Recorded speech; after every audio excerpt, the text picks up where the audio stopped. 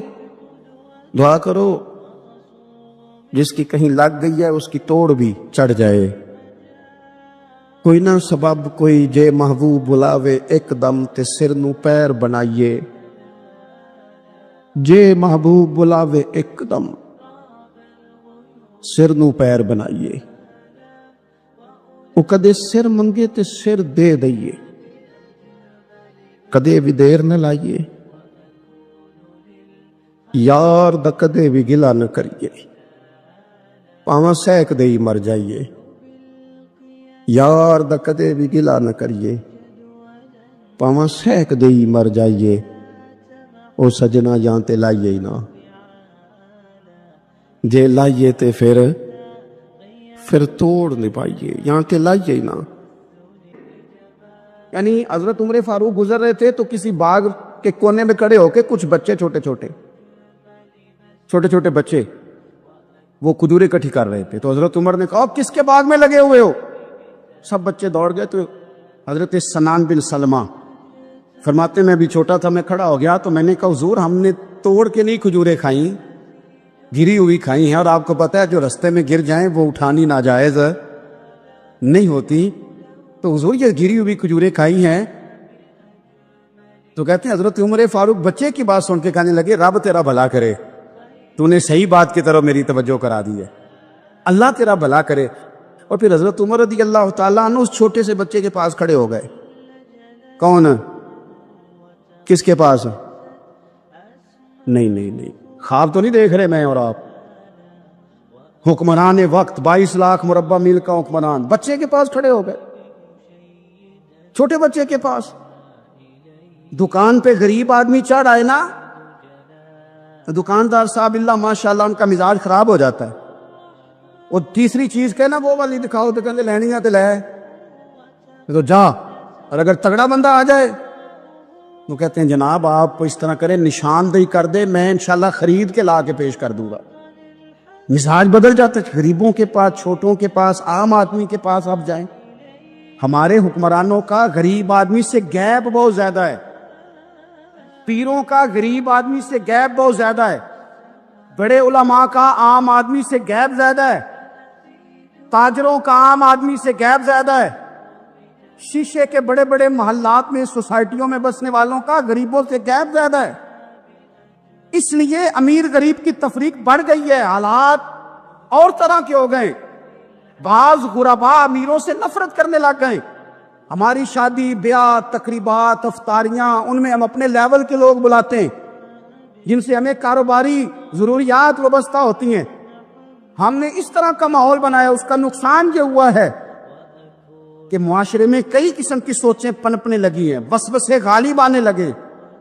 بعضوں کا تنگ آمد بجنگ آمد. جب غریبوں کے بچے زیادہ تنگ آتے ہیں پھر ہتھیار اٹھاتے ہیں, پھر قلم چھوڑ دیتے ہیں. سوچنے کی ضرورت ہے ملک میں کہ برائی جنم لیتی کہاں سے ہے. یہاں تک اتر کے حضرت عمر فاروق ان لوگوں سے پیار کرتے. اب وہ بچے نے بات سنا دی حضرت سنان بن سلمہ نے, تو جناب عمر فاروق سے بچے نے فٹافٹ ایک اور فرمائش بھی کر دی. کہنے لگا حضور میں نے کھجوریں زیادہ جمع کر لی ہیں, وہ میرے دوست سارے بھاگ گئے ہیں آپ کو دیکھ کے. اب میں جب جاؤں گا نا تو کھجوریں میرے حصے کی ہیں. ہوں میں غریب بچہ, ماڑے گھر سے تعلق ہے, وہ میری کھجوریں چھین لیں گے. حضرت عمر کے ساتھ سپاہی بھی تھے, سارا کچھ بھی تھا. حضرت عمر نے بچے کا بازو پکڑا, فرمایا چل میں تجھے تیرے گھر چھوڑ کے آتا ہوں. حضرت عمر اس غریب کے دروازے پہ دستک دے کے کہا تیرا پتر تھا, پکڑ کے اس لیے لایا ہوں کوئی امیر زادہ اس غریب کے بچے کو تنگ نہ کر سکے. اللہ کوئی ایک بھیجنا حضرت فاروق اعظم کا ماننے والا جو غریب کے بچے کا بازو تھامے اور اسے کہے کہ کوئی امیر زادہ اس پر ظلم نہیں کرے گا, کوئی اسے تھپڑ نہیں مارے گا, کوئی اس کے حصے کے نمبر نہیں لے گا, کوئی اس کی جگہ رشوت دے کے نوکری پہ نہیں بیٹھ جائے گا, کوئی اس کی جگہ پیسے دے کے آگے نہیں بڑھ دے گا. کوئی آئے نا جو اشک شوئی کرے, جو آنسو پونچھے لوگوں کے. لیکن یہاں تو منزل انہیں ملی ہے جو شریک سفر نہ تھے. میرے عزیزو, اس نہج پر دین نے ہمیں اسباق پڑھائے. اس نہج پر حضرت عمر چھوٹی چیزوں کا، مسجد نبوی شریف میں آپ نے دیکھا دو لوگ اونچی آواز میں بات کر رہے ہیں، تو حضرت عمر نے فرمایا انہیں بلا کے لاؤ، بلا کے لایا، فرمایا تمہیں پتہ نہیں یہ حضور کی مسجد ہے؟ لا ترفعوا اصواتکم فوق صوت النبی، اے پائے نظر ہوش میں آ، یہ کوہ نبی ہے، آنکھوں سے بھی چلنا یہاں بے ادبی ہے۔ پتہ نہیں وہاں سارے نعرے ہی غلط ہیں، کسی کے مرد آباد کا نعرہ ہو تو وہ بھی غلط، اور کسی کے زندہ باد کا نعرہ ہو تو وہ بھی غلط۔ وہاں ایک کی نعرہ صرف اچھا لگتا ہے، وہ کیا ہے؟ یا رسول اللہ انظر حالنا، یا حبیب اللہ اسما۔ وہاں ایک کی نعرہ اچھا لگتا ہے کہ سونے یہاں آ گئے ہیں، نظر کرم ہو جائے، یا رسول اللہ پہنچ گئے ہیں، روزے دے دوالے نے غلاماں دیاں ٹولیاں، او ویکھو ایک پہ سن دے کروڑاں دیاں بولیاں۔ وہاں یہی نعرہ اچھا لگتا ہے، لب واہ ہے، آنکھیں بند ہیں، پھیلی ہے جھولیاں، کتنی مزے کی بھیک تیرے پاک در کی ہے۔ امام غزالی رحمۃ اللہ علیہ وصال کر گئے۔ ایک آدمی آپ سے بڑی محبت کرتا تھا، وہ کہتا مجھے امام صاحب خواب میں ملے، تو میں نے کہا حضور انتقال کے بعد آپ پہ کیا گزری؟ تو فرمانے لگے میں نے اپنے رب کو بڑا ہی کریم پایا ہے، میں نے اپنے مالک کو بڑا ہی مہربان پایا ہے، وہ بڑا معاف کرنے والا ہے۔ تو فرمانے لگے میں نے عرض کی کہ حضور آپ نے دین کی نوکری بڑی کی، خدمت بڑی کی، کتابیں لکھی، درس تدریس واعظ نصیحت تبلیغ، بڑا کچھ کیا، اس سبب سے اللہ نے آپ کو معاف کیا۔ تو امام غزالی فرمانے لگے نہیں بھائی، سبب تو کوئی اور چیز بنی ہے۔ کہ وہ کیا؟ تو امام صاحب فرمانے لگے میں ایک دن تحریر لکھ رہا تھا، تو اپنا قلم میں نے سیاہی میں ڈبویا، گرمی بڑی شدید تھی، جب اس قلم کو میں لکھنے کے لیے اٹھا رہا تھا نا، تو ایک مکھی آ کے بیٹھ گئی اور وہ سیاہی چوسنے لگی۔ میرے دل میں خیال آیا بیچاری پیاسی ہے، چلو اچھے طریقے سے چوس لینا، اس کی گرمی تھوڑی ٹھنڈی ہو جائے تو میں دوبارہ سے سیاہی لگا لوں گا۔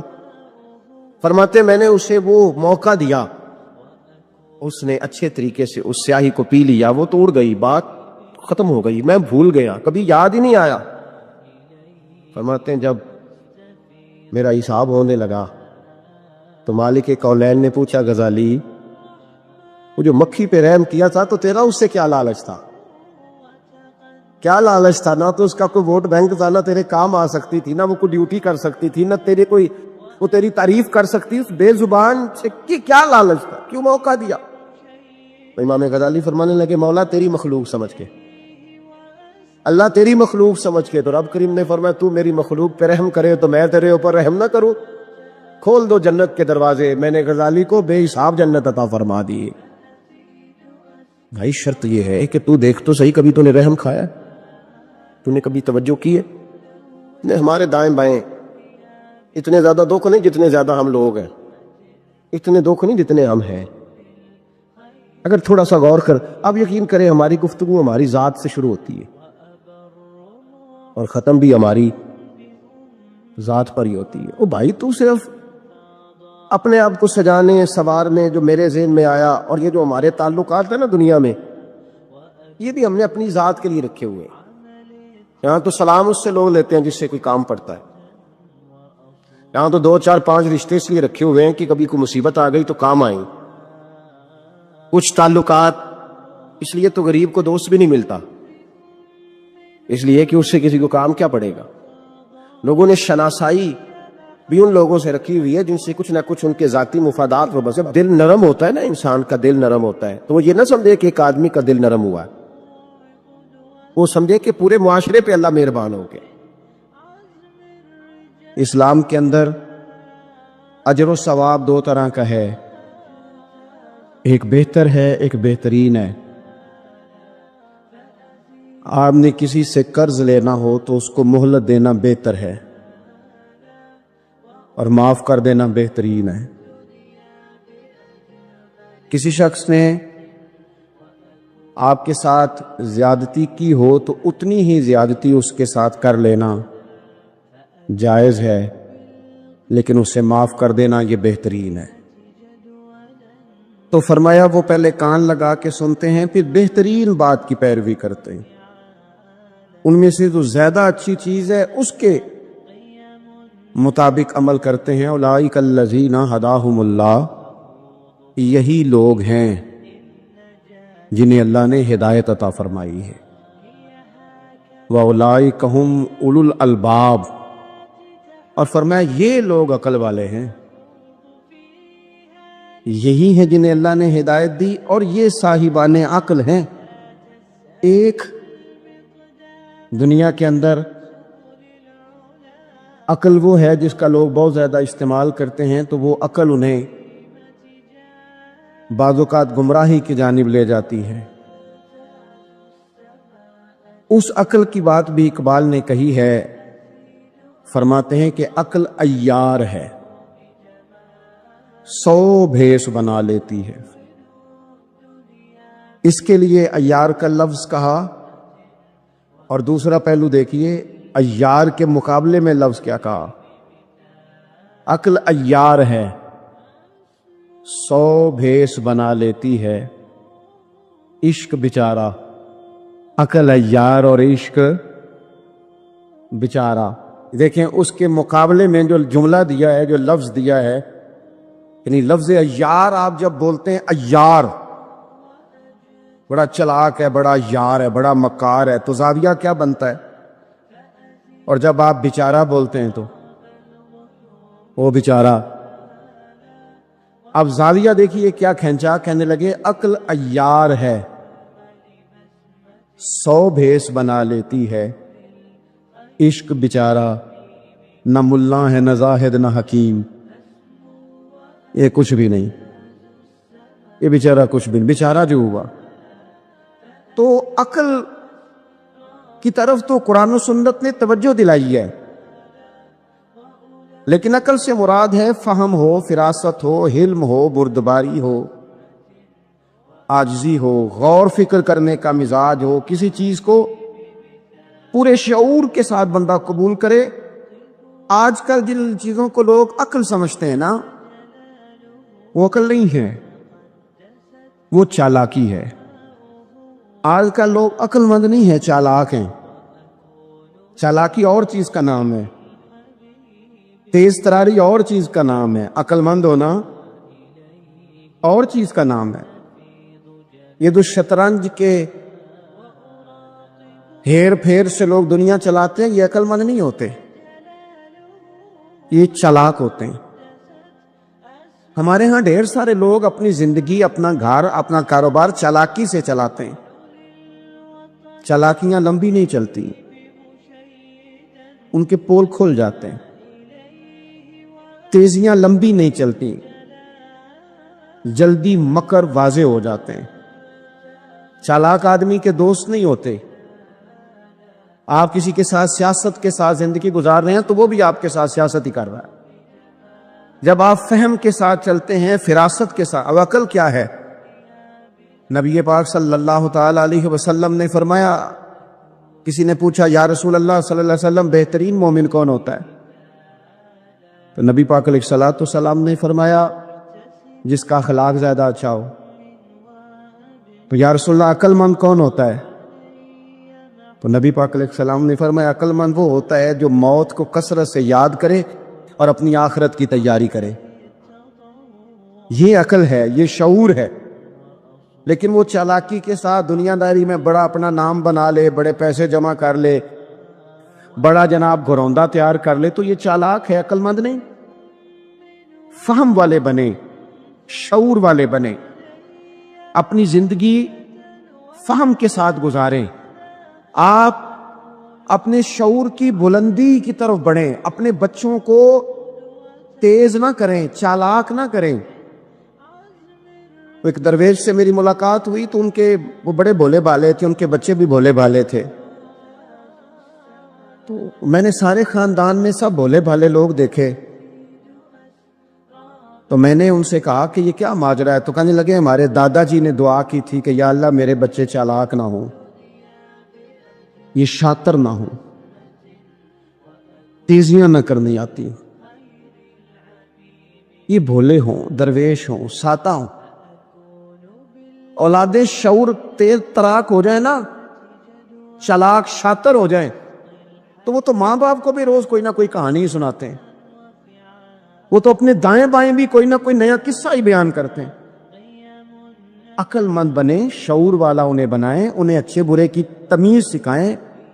یعنی شعور، چلاک آدمی تو حلال حرام کی پرواہ نہیں کرتا، بس وہ دیکھتا ہے میں نے پارٹی کو قابو کیسے کرنا ہے۔ لیکن عقل مند وہ ہوتا ہے جو دیکھے کہ یہ میرے لیے جائز ہے کہ ناجائز ہے، محنت سے کام کرے، شعور سے کام کرے، لیکن لقمہ حرام کبھی اپنے گھر داخل نہ ہونے دے۔ یہ شعور ہے، یہ بلندی ہے۔ یعنی شعور یہ ہے کہ اسے پتا چلے کہ یہ حق میرا ہے، یہ میرے بھائی کا ہے، یہ حق میرا ہے، یہ میرے ملازم کا ہے، یہ حق میرا ہے، یہ میرے پڑوسی کا۔ یہ شعور ہے۔ اور چالاکی کیا ہے کہ وہ تیزی دکھائے اور سب کا مال ہڑپ کر کے اپنے گھر لے آئے اور کسی کو پتہ بھی نہ چلنا دے۔ یہ چالاکی ہے۔ چالاک نہ بنے، باشعور بنے، فہم والے بنے۔ میرے نبی پاک صلی اللہ تعالی علیہ وسلم پر اللہ تعالیٰ نے جو قرآن مجید کتاب نازل کی، تو 300 کے لگ بھگ آیات قرآن پاک میں ایسی ہیں جن کا زیادہ مطالعہ ہے، وہ زیادہ جمع کر لیں گے۔ 300 کے قریب آیات ایسی ہیں جس میں اللہ تعالیٰ نے عقل اور شعور کی طرف بڑھنے کا حکم دیا ہے۔ فرمایا عقل والو غور کرو، تم دیکھتے نہیں زمین و آسمان میں اختلاف ہے، رات اور دن آتے جاتے ہیں، اس میں غور کرو، اس میں نشانیاں ہیں، پر ان کے لیے جو عقل رکھتے ہیں، جو شعوری بلندی رکھتے ہیں، تیزی نہیں، چالاکی نہیں، شاطر پن نہیں۔ ابو جہل جو تھا نا، وہ بیوقوف آدمی نہیں تھا، دور دراز سے لوگ اس کے پاس اپنے مقدمات کا فیصلہ کرانے آتے تھے، چالاک آدمی تھا، اتنی زبردست بات کرتا تھا، اتنی اچھی باتیں سناتا تھا کہ لوگ لوٹ پوٹ ہوتے تھے، گھنٹوں بیٹھ کے لوگ اس کی بات سنتے تھے، لیکن شاطر تھا، عقل مند نہیں تھا۔ اگر عقل مند ہوتا تو اسے نظر آ جاتا کہ وہ دیکھو آفتاب نبوت چمک رہا ہے، وہ غلام ہو جاتا ہے رسول پاک کا۔ لیکن وہ چالاک تھا، چالاکیاں کرتا رہا، تیزیاں دکھاتا رہا، اس نے اس ترتیب سے اسلام کی مخالفت کی۔ آپ دیکھیں نا، جس رات نبی پاک صلی اللہ علیہ وسلم کو شہید کرنے کا ارادہ ان ظالموں نے کیا ہے، تو بڑی پلاننگ کی، ہر قبیلے سے ایک ایک بندہ لے کے آؤ، ہر قبیلے سے، اور اس کے ہاتھ میں تلوار تھماؤ۔ جب ہر قبیلے کا بندہ ہوگا تو اگر معاذ اللہ حضور کو شہید کرنے میں کامیاب ہو گئے تو کسی ایک قبیلے پر الزام بھی نہیں آئے گا، اور بنو ہاشم کسی ایک قبیلے کا مقابلہ بھی نہیں کر سکیں گے۔ اس چالاکی سے، یہ کبھی لوگوں کی سمجھ میں باتیں نہیں آتی تھی، پر چالاک تھے، اس چالاکی سے یہ دین کی مخالفت کرتے تھے، یہ تیزی دکھا کے مخالفت کرتے تھے، اور جناب صدیق اکبر دفاع کی کوششیں کرتے تھے۔ وہ شعور کے ساتھ، فہم کے ساتھ، انہوں نے بھی انداز اختیار کیا نا، انہوں نے چالاکی کی کہ ہر قبیلے سے ایک ایک بندہ، وہ تو اللہ کی حکمت تھی کہ سرکار نے ایک مٹھی میں پکڑ کے مٹی پھینکی تو ان کی آنکھوں کے آگے اللہ تبارک و تعالیٰ نے پردے ڈال دیے، لیکن اس کے مقابلے میں حضرت صدیق اکبر فہم و فراست کا، شعور کا وہ مظاہرہ کر رہے ہیں۔ وہ کیسا بندوبست کرتے ہیں؟ کہتے ہیں اپنے غلام سے کہ 2 اونٹنیاں موٹی تازی، ان کو تم نے لے کے غار کے اس جانب آ جانا ہے۔ اپنے غلام سے کہتے ہیں کہ تم نے ان اونٹنیوں کو وہاں پہنچانا ہے۔ بیٹے سے کہتے ہیں سارا دن کام کاج کے سلسلے میں ادھر ادھر جانا اور کافروں کی باتیں سن کے پہنچانا کہ نیا منصوبہ کیا بنا رہے ہیں۔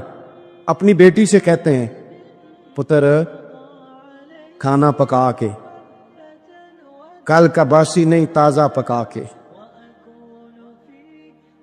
اور پھر اس کو تیار کر کے، اور بیٹا دن کے اجالے میں نہیں، رات کے اندھیرے میں آنا۔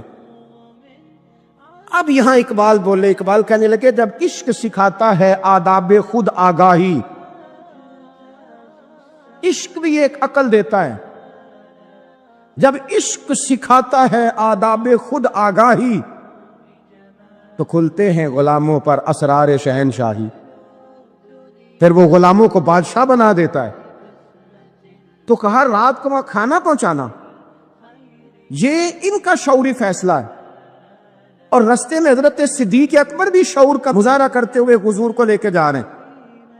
انہوں نے بھی پلاننگ کی، منصوبہ بندی کی، پر چالاکی سے حضرت صدیق اکبر بھی اپنا شعور استعمال کر رہے ہیں. رستے میں ایک شخص ملتا ہے جناب صدیق اکبر کو، یہ شعور ہے، یہ فہم ہے، یہ فراست ہے. ایک شخص رستے میں ملتا ہے. عرب کے اندر ایک رواج تھا کہ کبھی کبھی نا کوئی ہادی ساتھ لے لیا جاتا تھا. ہادی اس کو کہتے تھے جو رستہ دکھاتا تھا آگے آگے.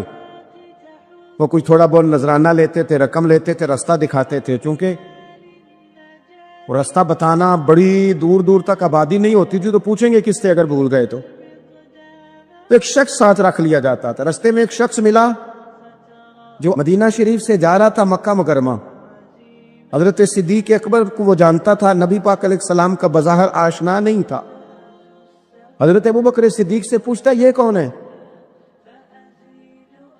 اب حضرت صدیق اکبر کا شعور دیکھو، وہاں شعور اسلام کی مخالفت میں چالاکی استعمال ہو رہی، یہاں شعور دفاعی اسلام میں استعمال ہو رہا ہے. یہ فہم ہے، یہ عقل ہے. حضرت صدیق اکبر رضی اللہ تعالیٰ عنہ فوراً سوچنے لگے، فرمانے لگے اگر حضور کا نام بتا دیا یہ تو جاتے ہی فوراً ان کو بتائے گا کہ میں نے نبی پاک کو جاتے دیکھا ہے. وہ کہنے لگے کون ہے؟ آپ سوچ میں پڑ گئے یہ کون ہے؟ تو حضرت صدیق اکبر نظریں جھکا کے، ہاتھ باندھ کے حضور کی طرف چہرہ موڑ کے کہنے لگے یہ میرے ہادی ہیں، یہ مجھے رستہ دکھاتے ہیں. اب وہ کچے مزاج کا تھا نا، وہ سمجھا مکے سے مدینے کا رستہ دکھاتے. حضرت صدیق اکبر بتا رہے تھے کہ مجھے جنت کا رستہ دکھاتے ہیں، رب کی معرفت کا رستہ دکھاتے ہیں. یہ بھی شعور ہے جب عشق سکھاتا ہے. آداب خود آگاہی، پھر کھلتے ہیں غلاموں پر اسرار شہنشاہی. عطار ہو، رومی ہو، رازی ہو، غزالی ہو، کچھ ہاتھ نہیں آتا بے آہ و سحرگاہی. عجیب بھائی، آپ اپنا شعور اگر صحیح جگہ استعمال کریں تو فہم بن جائے گا، فراست بن جائے گا، فائدہ مند ہو جائے گا. لیکن نہیں، چالاکی کی طرف لوگ بڑھنے لگے، پتے پھینکنے لگے، کہانیاں سنانے لگے. کون سا ایشو ہے جس کو آج اٹھایا جائے؟ کون سی بات ہے جس کا پراپوگنڈا کر کے اپنے آپ کو مشہور کیا جائے؟ کیا ہے جو سوسائٹی میں پھینکی جائے بات تو لوگ توجہ کریں گے ہماری سیاسی جماعت کی طرف؟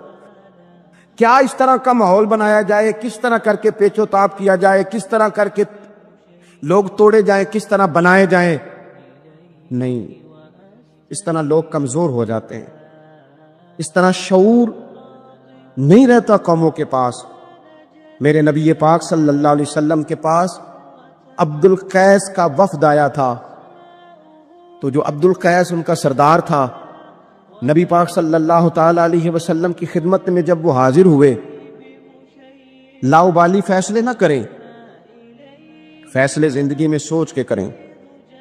آپ کسی بھی چیز کے سربراہ ہیں، آپ مسجد کے صدر ہیں یا قبیلے والے آپ سے فیصلہ کراتے ہیں، یا کسی جماعت کو لیڈ کرتے ہیں، یا خاندان والے آپ کو بڑا سمجھتے ہیں، یا کوئی آدمی آپ کو دینی تعارف سے پہچانتا ہے، تو فہم کے ساتھ، دانائی کے ساتھ، حکمت کے ساتھ آپ اس کو لے کے چلیں. نبی پاک صلی اللہ تعالی علیہ وسلم نے وفد عبد القیس کے سربراہ سے کہا تھا کہ تمہارے اندر 2 خصلتیں ہیں، 2 عادتیں تمہارے اندر ایسی ہیں جنہیں اللہ بڑا ہی پسند کرتا ہے. یا رسول اللہ کون کون سی؟ فرمایا ایک تو تم عقل والے ہو، اور دوسرا بردبار ہو، حلم والے ہو. تم جذباتی فیصلے نہیں کرتے، تمہارے اندر بردباری ہے، ٹھہراؤ ہے. یہ 2 باتیں، تمہاری سمجھداری اور تمہارا ٹھہراؤ، یہ اللہ کو بڑا ہی پسند ہے. بڑی جذباتی باتیں لوگ کرتے ہیں، بڑا گھروں کے اندر ماحول خوفناک ہو جاتا ہے، قبیلوں میں ماحول خوفناک ہو جاتا ہے، جماعتوں میں خوفناک ہو جاتا ہے.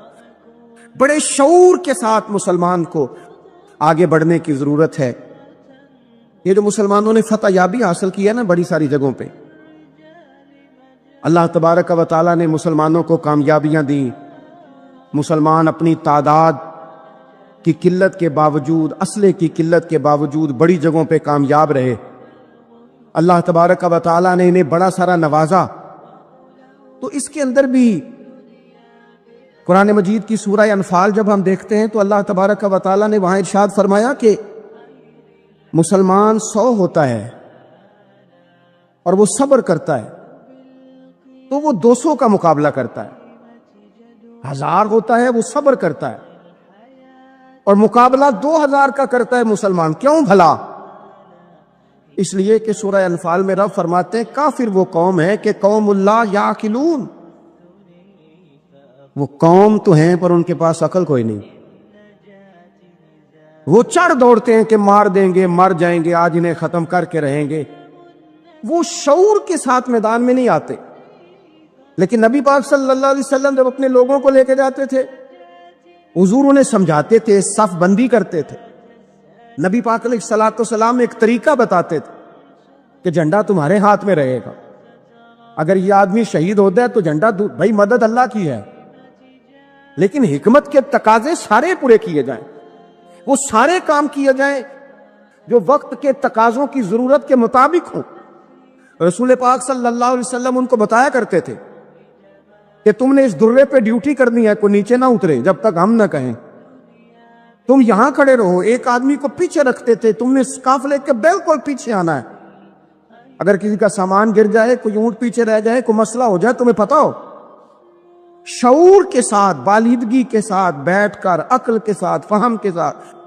ہمارے پاس بہت سارے لوگ آتے ہیں، بڑی بڑی جذباتی باتیں بتاتے ہیں، اس طرح بھی کر دیں، اس طرح بھی کر لیں، آپ لوگوں کو یہ بھی بتائیں، بڑے بڑے رکے آتے ہیں، بڑی بڑی باتیں سخت لوگ کرنے کا کہتے ہیں، ایسی کی تیسی کر دیں آپ۔ تو ہمیں پتہ ہے، چلیں تھوڑا سا کتاب و سنت اپنی نظر سے صحیح، تھوڑے علم سے صحیح، پر ہمیں بھی تھوڑا سا پتہ ہے۔ تو میں بہت سارے دوستوں کو کہا کرتا ہوں کہ وہ بھائی چلو ٹھیک ہے، سخت بات نہیں کرتے، جلال میں نہیں آتے، پر اس کا یہ مطلب تو نہیں نا کہ ہمیں پتہ نہیں کسی بات کا۔ نبی پاک صلی اللہ علیہ وسلم نے انسان کو کہا کہ اندر کا بوجھ اتار دے ورنہ تیرے لیے جینا مشکل ہو جائے گا، یہ اتار دے اندر کے سارے بوجھ، یہ جھوٹ کا بوجھ، یہ عداوت کا بوجھ، یہ حسد کا بوجھ۔ اعلیٰ حضرت بریلوی رحمۃ اللہ علیہ ملفوظات شریف میں فرماتے ہیں کہ حسد کرنے والا سامنے والے بندے پہ اعتراض نہیں کرتا، بلکہ حسد کرنے والا اللہ کی تقسیم پہ اعتراض کرتا، وہ کہتے ہیں اسے کو دیا ہے، مجھے دینا چاہیے تھا۔ بحث کرتے ہیں لوگ، اپنے گھر بیٹھ کے دلائل جمع کرتے ہیں۔ کبھی کسی شخص کے بارے میں آپ ذرا قرآن مجید پڑھیں اور میرے رسول کریم صلی اللہ تعالی وسلم کی احادیث کا مطالعہ کریں، قرآن تو حضرت موسیٰ کی شان بھی بیان کرتا ہے، حضرت یوسف کے تذکرے نہیں بیان کرتا قرآن، جناب عیسیٰ روح اللہ کی عظمت قرآن بیان نہیں کرتا۔ اعلیٰ حضرت بریلوی رحمۃ اللہ علیہ کے سامنے کسی نے شعر پڑھا کہ شان یوسف جو دبی تو وہ بھی اسی در پہ دبی، تو اعلیٰ حضرت فرمانے لگے تمہیں غلطی لگ گئی ہے، میرے نبی کسی کو دبانے نہیں آئے۔ تو بندے بڑے حضرت ہوتے ہیں نا جی، اعتراض تو پڑا ہے، ابھی واٹتے پہ آئے، تو کہنے لگا جی شعر پہ اعتراض کرنا آسان ہے پر شعر کہنا مشکل ہے، تو فرمانے لگے چلو کہہ بھی دیتے ہیں۔ اس نے کہا دی آپ کہیے، تو فرمانے لگے شعر یوں کہو کہ شان یوسف جو بڑی وہ بھی اسی در سے بڑی، شان یوسف جو بڑی تو وہ بھی اسی۔ عزت دینے سے آپ کوئی کمزور ہو جائیں گے؟ کوئی نقصان ہو جائے گا کسی کو عزت دینے سے؟ کیا فرق پڑتا؟ لیکن آپ یقین کریں کہ وہ اتنی مصیبت بنی ہے عزت لینے کی، پروٹوکول لینے کی، اپنا آپ منوانے کی، اتنی زیادہ، بلکہ وہ لوگ جن کو بالکل اس چکر میں نہیں پڑنا چاہیے تھا، درویش لوگ، وزیروں کا بھی استقبال ہو رہا ہوتا ہے اور پیروں کا بھی استقبال ہو رہا ہوتا ہے۔ کوئی وزیر چڑھ جائے روڈ پہ تو رستہ غریب آدمی کو پھر بھی نہیں ملتا، تو کوئی تگڑا پیر چڑھ جائے تو پھر بھی نہیں رستہ ملتا، حالانکہ یہ درویش ہیں، یہ فقیر ہیں، یہ فقر کا درس دیتے ہیں، لیکن چاؤ ہی بڑا ہے۔ میرے رسول کریم صلی اللہ علیہ وسلم نے سادہ اور سمجھ والا اور عین طبیعت کے مطابق، جس میں کسی بندے کو کوئی مشکل نہ ہو۔ پتہ ہے میرے محبوب کا کمال یہ تھا کہ نبی کریم تک رسائی بڑی آسان تھی، ہر بندہ بڑی آسانی سے پہنچ جاتا، بڑی آسانی سے۔ بخاری میں بھی حدیث ہے، لیکن قاضی اعجاز رحمۃ اللہ تعالی علیہ نے بڑے پیار سے لکھی ہے، اور انوکھا رنگ ان کی تحریر میں چھلکتا ہے۔ حضرت انس بن مالک رضی اللہ تعالیٰ عنہ فرماتے ہیں کہ ملک شام کا ایک شخص حضور کی بارگاہ میں حاضر ہوا اپنے بادشاہ کا کوئی پیغام لے کے۔ غریب آدمی نا ویسے ہی طبعاً ہی تھوڑا سا مایوس ہوتا ہے، ڈر رہا ہوتا ہے، وہ سہما ہوا ہوتا ہے، لیکن حالات کے سہمے ہوئے لوگوں کو بتا دو حالات بدل جاتے ہیں، ایک جیسے نہیں رہتے۔